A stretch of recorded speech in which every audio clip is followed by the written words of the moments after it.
The last panel discussion of the day and the most interesting. It is on the digital transformation roadmap of PSUs in the era of innovation. And for that, I'd like to call on stage Mr. Amal Krishna, CDTO and CISO, Oil and Natural Gas Corporation Limited. Ms. Mousumi Deka, CGM-ERP, Oil India Limited. Ms. Bharati, DGM IT and CISO, the Oriental Insurance Company Limited. Mr. Abhay Mehrotra, CM, Digital Strategy, Hindustan, Urvarak and Rasayan Limited. Mr. Harsh Nisar, Advisor IT, National Highways Authority of India. And Mr. Sumit Kumar, the Nodal Officer of Broadcast Engineering Consultants India Limited. Last but not the least, the moderator of this session, the co-founder of APAC News Network, Mr. Souvik Goswami.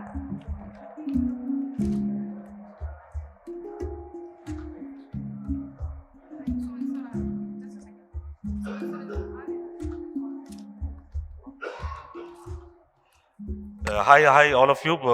Welcome back. I think Sumit Kumarji has also joined from BECIL.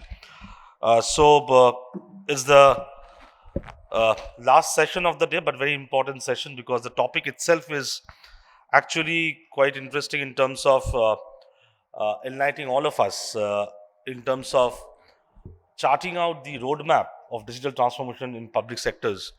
And we have eminent speakers from all the leading public sectors of the country. Not only eminent speakers, they are the digital transformation leaders, if I may say so, from the public sector ecosystem. I'll start with Mr. Amal Krishna. He is the CDTO and CISO of Oil and Natural Gas Corporation Limited. Sir, if I may ask you that, what comes to your mind when we talk about prioritizing the digital transformation roadmap for PSUs? What goals you can have in your mind? Maybe 1 to 3 points, if you can just enlighten us on that. So, thank you much. Just to start with, I would like to spell out one thing, that I am in some kind of a unique position here to discuss on this topic, because I am the CISO as well as the CDTO. CDTO is Chief Digital and Technology Officer. So I have been entrusted with the digital transformation in my company also, as well as looking after the cyber security aspects of all digital and IT initiatives, including the OT areas. So if you talk about digital transformation, that's a thing that has been talked about in India for the past, I would say maybe 5-6 years more. And that is one thing that has a lot to give, but has a lot of pitfalls also. Because the way if we try to start with a attitude of sare ghar ke badal dalunga types, then it is likely that you will fail. So the important thing is to strategize on how you want to start on that journey. Identify yourself where you are, assess yourself where you are, and then set up a roadmap, how and when and what you will be doing. And the most important thing, take your users buy-in in it, your management's buy-in in it. Because unless you have their total support, at some stage or the other, you're likely to fail. So these keywords and these things is very essential. And if you are not very, don't have much of competitors in India, or you don't have a focus of how your competitors are there across the world, then you can take external help also. So with these things, I think we should proceed. These are the initial. So it's like identifying what is needed, also realizing where you are and where you want to go. Accordingly, you make that roadmap. That will be effective. That's what you're saying. Since you have raised that question, that you're also the Chief Digital Technology Officer as well as the CISO, I'll come to the cybersecurity part maybe later half of the discussion. I'll go to Mousumi Deka, CGM-ERP Oil India Limited. Maybe I can ask the same question to you, that when it comes to digital transformation roadmap, what are the priority areas where do you think that a PSU should work on that? You heard Mr. Amal Krishna. So your thoughts on that, ma'am? At first, I would like to thank the organizer for giving me the opportunity to speak a few words in this August gathering. I am from a PSU, which is Exploration and Production Company, All India Limited. and its main aim is to exploration of hydrocarbon and production of hydrocarbon. Now, for this discovery of hydrocarbon, we need lot of GNG studies. So that GNG studies like seismic data processing, interpretation, it requires very complex calculations. And because of that, the digital technology evolved in this area of GNG long back, in the era of 1970s. And in our organization, we adopted this digital technology in the form of seismic data processing and interpretation in 1977. So it's a very old technology. And after that, lot of technology have been introduced in our organization. However, in the name of digital transformation, it started in the year 2019. So at that time, it was very new, what is digital transformation and where we should go, although we have lot of digital technology implemented, but in a systematic way, where we should go. And because of that, we have engaged a consultancy service for that. And that consultancy service worked very closely with a multidisciplinary team, and they visited a lot of departments to get their pain areas, and they studied the as-is state, then finding out the gap and produced a report on what the target state we should be. So accordingly, a lot of digital technologies have been selected based on 5 themes. One is safety, exploration, production, agility, and procurement. And under those 5 pillars, we have a lot of digital initiatives, and we have started implementing those things. And the priority is on the basis of cost and the ease of implementation and the low-hanging fruit, so that we can see the benefits out of this implementation of digital technology, so that we can go ahead in the future. Right. Thank you. Interesting. You're going by the history of Oil India Limited. You gave us a picture of how it started in 70s, then 80s, 90s, and 2019. The digital transformation journey started, and where are you now at present? And also identifying, as Mr. Amal was also saying, identifying what are the areas where you think that digital transformation can take place. You're focusing on that. Let me have a perspective from Bharati, DGM IT, and again, she's also CISO, so I'll be asking that cybersecurity question for sure. She's from the Oriental Insurance Company. You heard about the digital transformation roadmap from earlier 2 speakers, ma'am. But if I ask you, what are the challenges when you are actually charting out the digital transformation roadmap? There has to be some challenges also within the organization, external, internal. So what according to are the challenges, and what needs to be done to overcome those challenges? Your thoughts on that, ma'am? So, good evening, everyone, and thank you, APAC Network, for giving me this opportunity.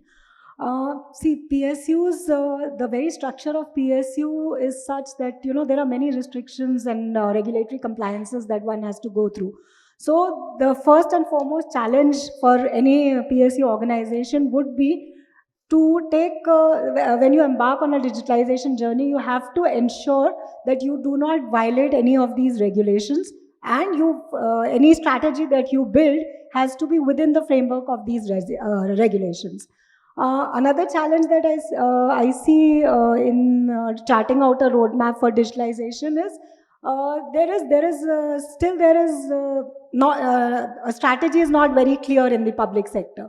The management and the public sector should realize that today digitalization is not an option. It is a necessity. Either we digitalize or we perish. Especially for the insurance sector, as you are well aware, we have there are only 4 or 5 insurance companies in the public sector, but the private space is open and there are more than 30 companies there. So if we need to compete with the private sector, we have to digitalize. There is no option for us. So the challenge for us is the time. We are running short of time.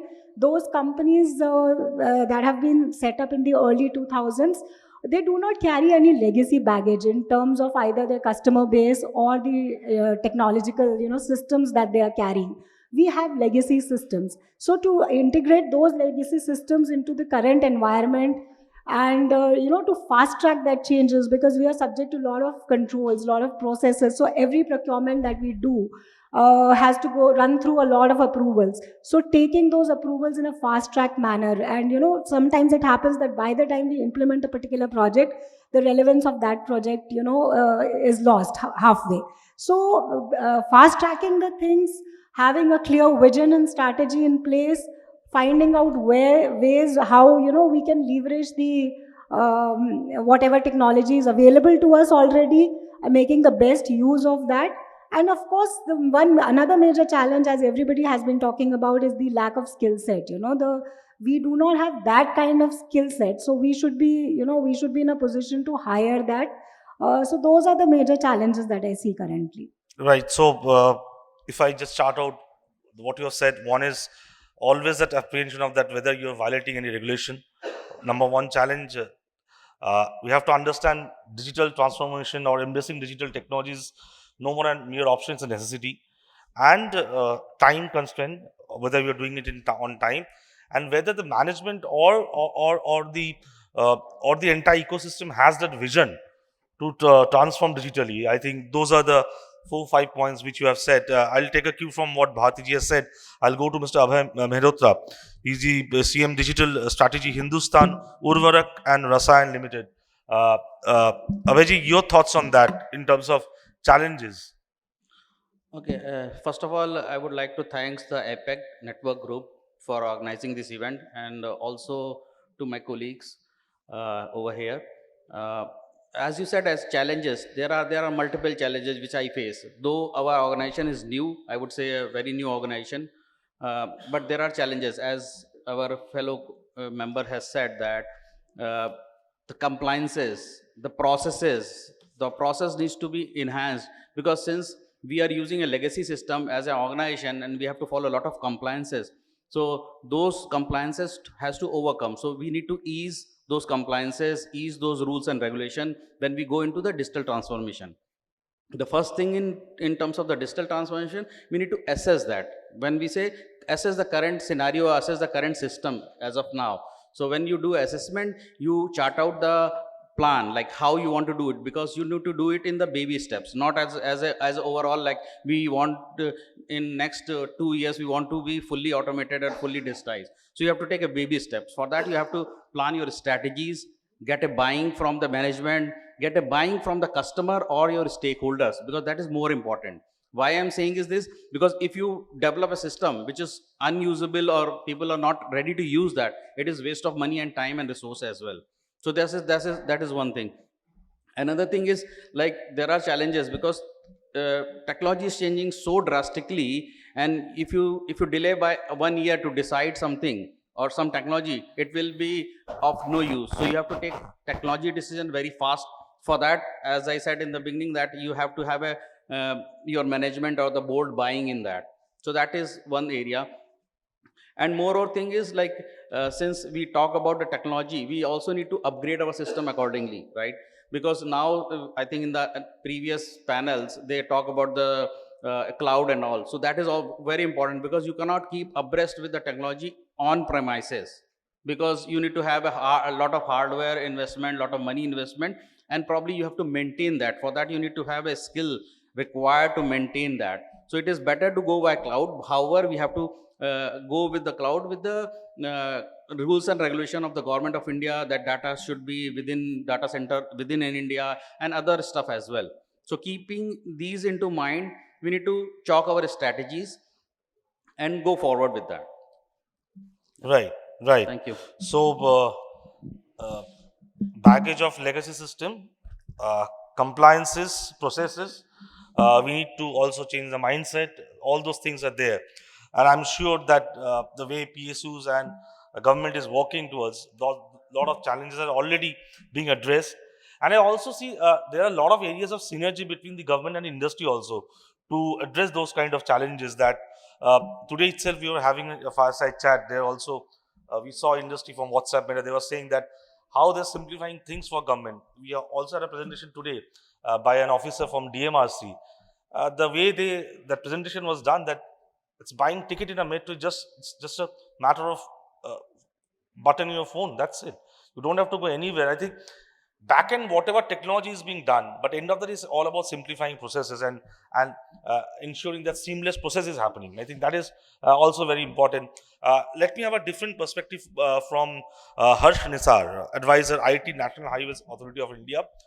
And I want to ask you this question because we know that there are a lot of technological advancement are being done in the road and highway sector, especially NHI and other HDCL. Everybody is doing, and the minister himself is quite enthusiastic about the use of technology and innovation. So when it comes to technology innovation, if I talk about the emerging technologies, maybe AI, IoT, blockchain, how do you think that PSUs can embrace those kind of technologies uh, to increase operational efficiency or also bring accountability to the system or transparency? We know we are all using AI or cloud today, but what more needs to be done? Your thoughts on that?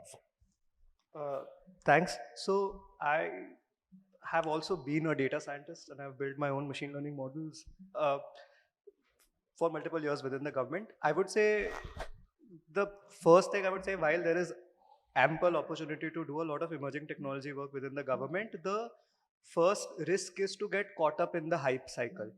Because there is now every day in the news we read about AI, machine learning, and a lot of these other technologies, there is an urgent need to embrace this. And what often happens is we jump into it without realizing that what was my really use case.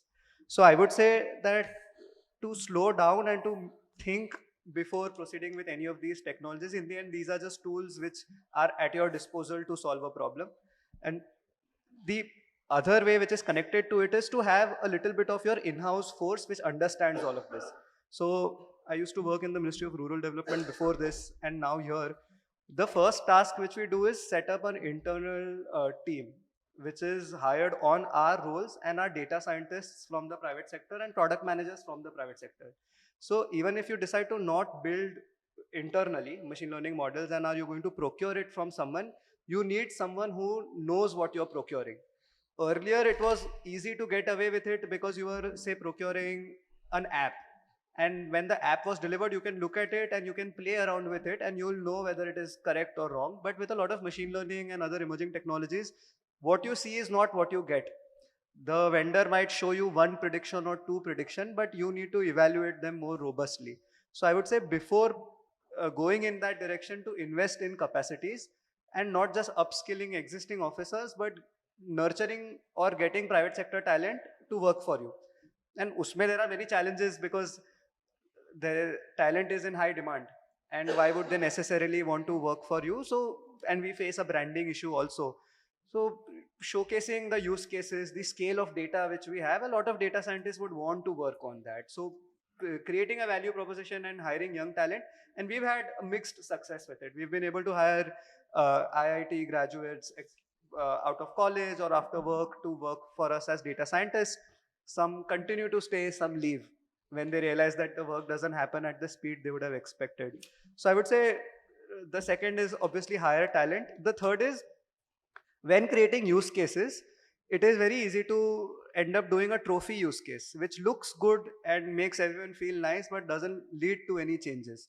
So when identifying which AI ML use case to use, really think through the organizational priority. And I would suggest two priorities. One is look at what the leadership is doing. So for highway, it is construction. So can I bring AI which helps within the increasing the rate of construction? That's our number one KPI. Or invert it and go to the field and look at what my field engineer is facing as a problem and help them improve their operations. But often what happens is we end up serving the middle or the periphery. And while those use cases are great, you often see that the leadership, after a point, other than the fact that it is fancy, is not interested in what you're doing because you picked the wrong problem statement.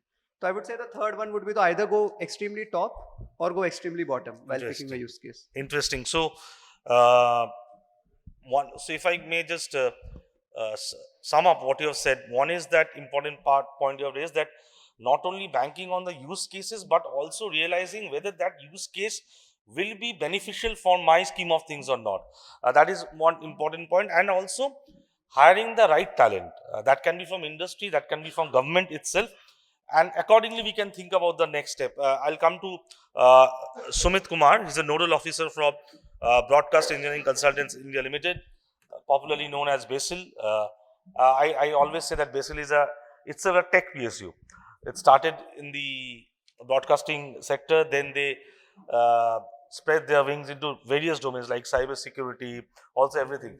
So, your thoughts on that, Sumit? That how, or rather, are we embracing emerging technologies the way we should have, or there are still a lot of scope is there? When I say we, I am trying to say that public sector.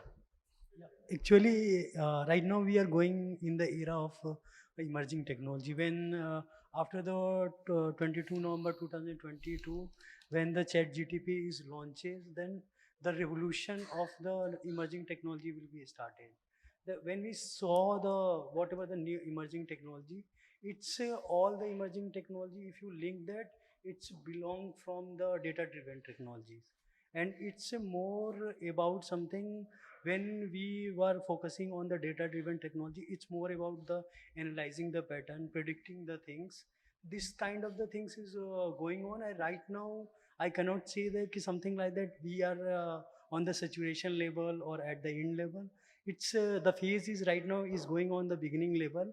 If we talk about the AI, definitely we are the Gen AI is not the fully AI. It's only the means language processing models, and the AI is very much different from the Gen AI. And in the terms of the, if you talk about the blockchains, still the PSU or other organization not only fully use that the blockchain technology also. If I'm talk about the niche area of the means the quantum technology, the mostly people right now are thinking like that the quantum technology is only going for the securing the things and communication security and all these things, but it's a far more ahead than, because other countries are thinking on the scene of not quantum technology as a defensive, it's also for the offensive thing, because they also working on the how we can use the quantum technology as a weapon. So this thing will be there, and it's definitely we have to do more research, and the PSU have that opportunity, something like that, because PSU closely work with the government, and it's also closely work with the startups or private sector. So there is a great opportunity when the three can combine. Then it's not only solve the national level problems, they can solve the global level problems. Right, that's an interesting point. That as a PSU, uh, PSUs are part of government, and also at the same time they are collaborating with the industry and startup ecosystem. Today morning, Manish Groverji was here, ED of Indian Oil. He also said that uh, they have organized a hackathon, in which hackathon almost more than 300 ideas came for solving their own problem. They have given some problems and they wanted some solutions. So they internally organized hackathon, and out of that hackathon, 300 more than 300 ideas came, which they are trying to implement. So I find some of the resonance what he said and what you said now. It's there. We have come to the end of the discussion, but I want to take a perspective because Amalji is here and others are also here. Um, it's a reality now that cyber security is a major problem. Let's accept the fact, and especially for government organizations and public sector undertakings, and especially those who are into the critical uh, sector. It's happening every day. Attacks are happening every day. Uh, we cannot run away from that. But my question to Amalji is that, Amalji, are our workforce is skilled enough to counter this kind of challenges by using technology? So what I'm trying to say that, do you think that there is a huge need of skilling, upskilling and reskilling to address the problems of cyber security? Your thoughts on that, sir? Yeah, thank you. First, at the outset, I would like to put cyber security in a different perspective, not as an obstacle, but rather as an enabling factor. If you make people aware, if you make your workforce aware, if you make your users aware, time and again, keep repeating these awareness sessions and things like that, then all of them will become cyber warriors in themselves, in their personal lives also, in their professional lives also. They'll be aware, they'll be cautious when using digital gadgets and digital things. so that if there are any opportunities of phishing, smishing, or whatever the cyber frauds are there, they'll be aware of it and they'll be able to prevent themselves. So towards this objective, in our organizations, we have taken services, hired services, where we periodically do these kind of campaigns, smishing, phishing, and things like that. And people who fall prey to this, we make them undergo some kind of a course in which they are made more aware. And if there are repeated defaulters, then we make more personalized attention to it and make them do a physical course and things like that, so that this kind of instances are less. And that gives us also one more perspective, that it's easier with change management, because the first perspective that when you're going to implement any digital technology, the first fear that a person has is what will happen to my job. So when you have this perspective through cybersecurity awareness or other digital awareness sessions, we are able to reduce these things to a minimum. Right. I'll take a perspective from Bharati ji. She's also CISO of the Oriental Insurance Company. And why I'm asking this question, because if we are talking about the digital transformation roadmap of PSUs and we don't discuss about cybersecurity, then I think we are leaving something very important out of discussion. That's why I raised this segment especially. So Bharati ji, your thoughts on that? So as you rightly said, digitalization without cybersecurity is unthinkable today. Because as it is said, the wars in future are not going to be fought on land, they will be through cybersecurity also, through the cyberspace also. Bringing that to a very localized level, to a PSU level, of course, the hackers are becoming smarter and smarter day by day. So to counter that, we really need to upskill, reskill our workforce, make them aware, and and this has to be a continuous process.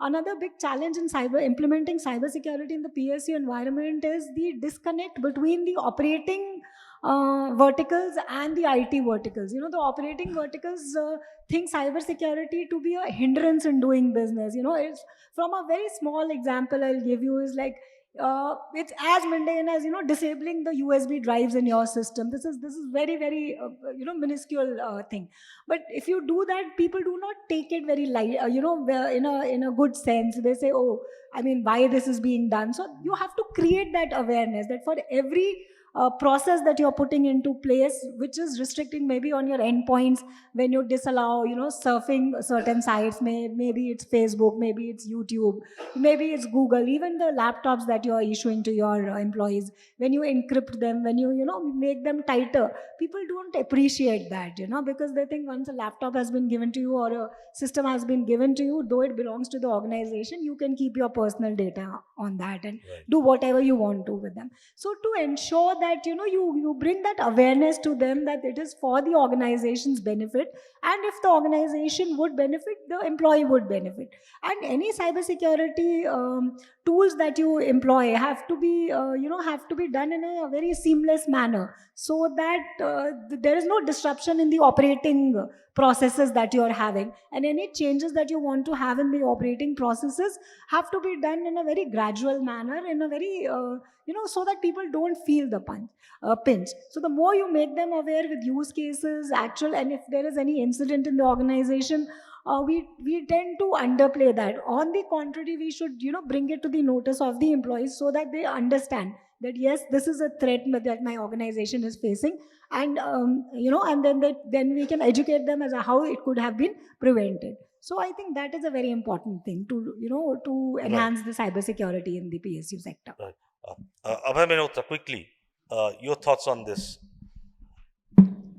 In terms of the cyber security, obviously we need to educate the people within the organization, and they need to explain that what is the consequence if you do something like this, as far as in terms of the personal or in terms of organization.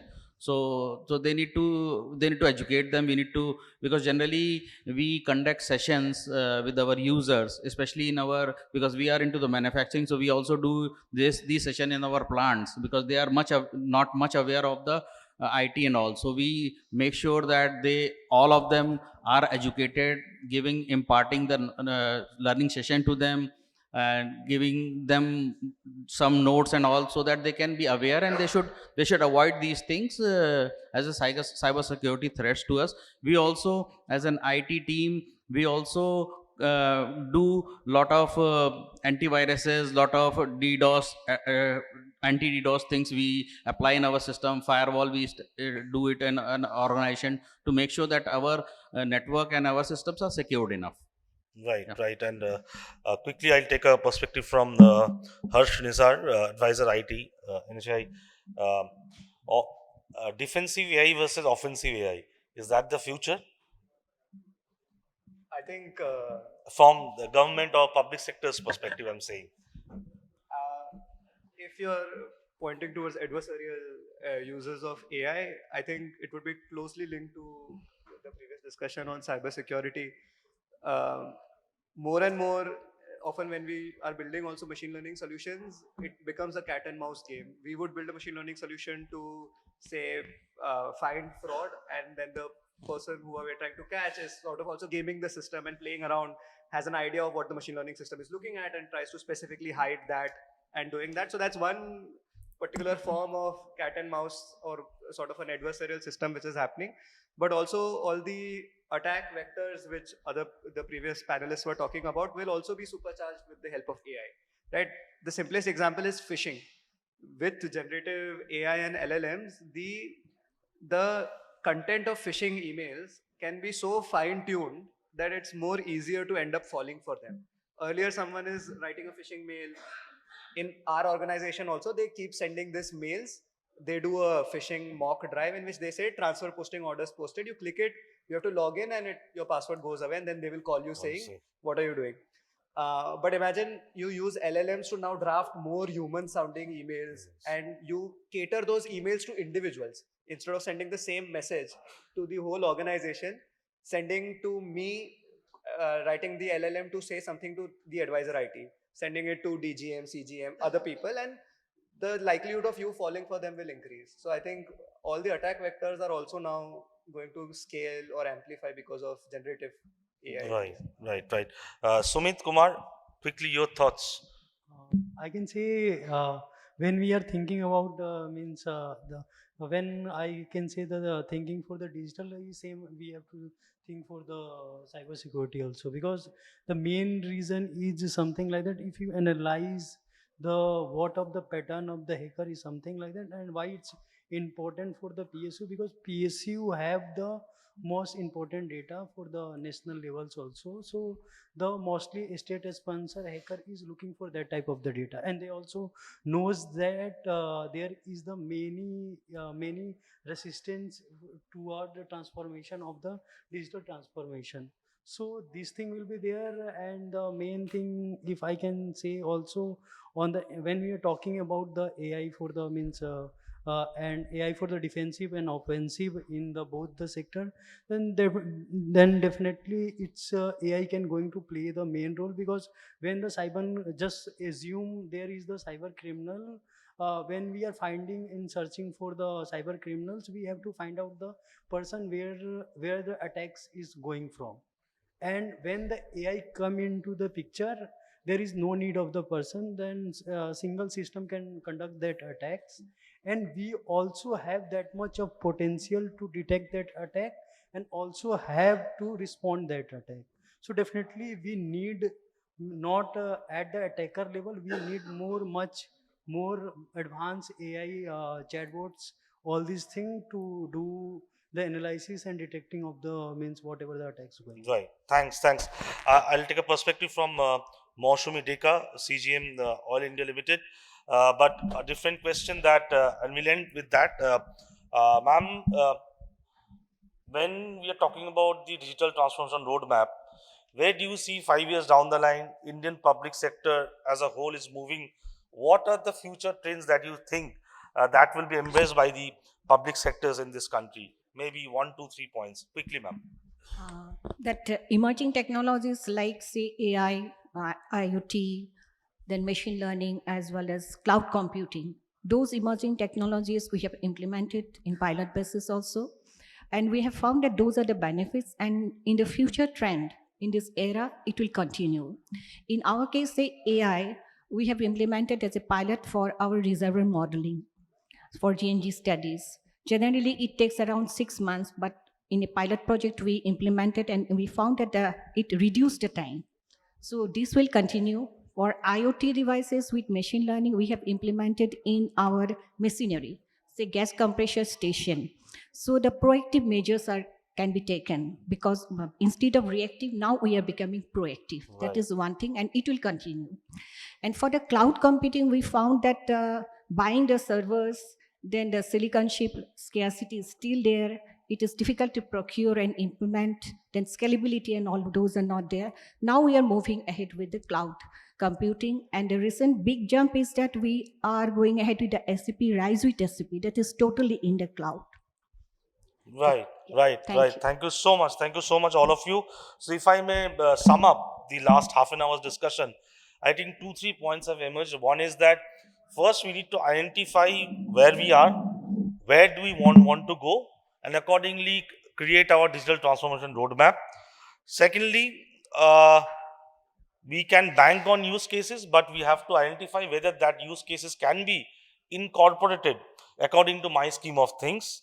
And thirdly, there are challenges of compliances, processes, legacy processes, but we have to overcome those. And most importantly, we all have to be aware of the challenges of cyber threats, and accordingly we have to mitigate those challenges by using technology. I think that has, if I have to sum up of last half an hour, 40-minute discussion, that I think that is what it's all left. Thank you so much, all of you. A huge round of applause for our esteemed panelists for this session on digital transformation roadmap for PSUs in the era of innovation. I request Sanghamitra to come on stage, Sanghamitra Mohanty, and kindly hand over a small token of appreciation to our eminent speakers. We can start with Amal Krishna. He is the CDTO and as well as the CISO of Oil and Natural Gas Corporation Limited.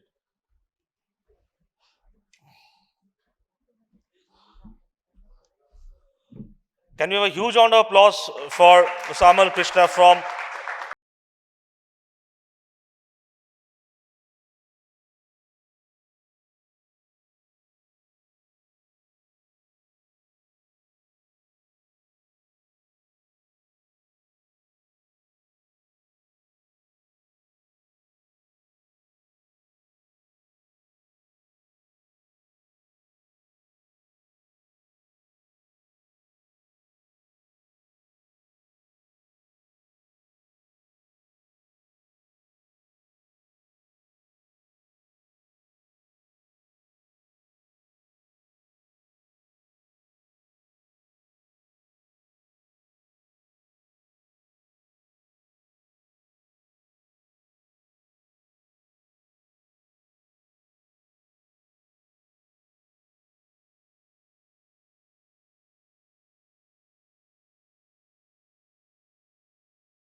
and can we have a group photo of all the speakers together, please?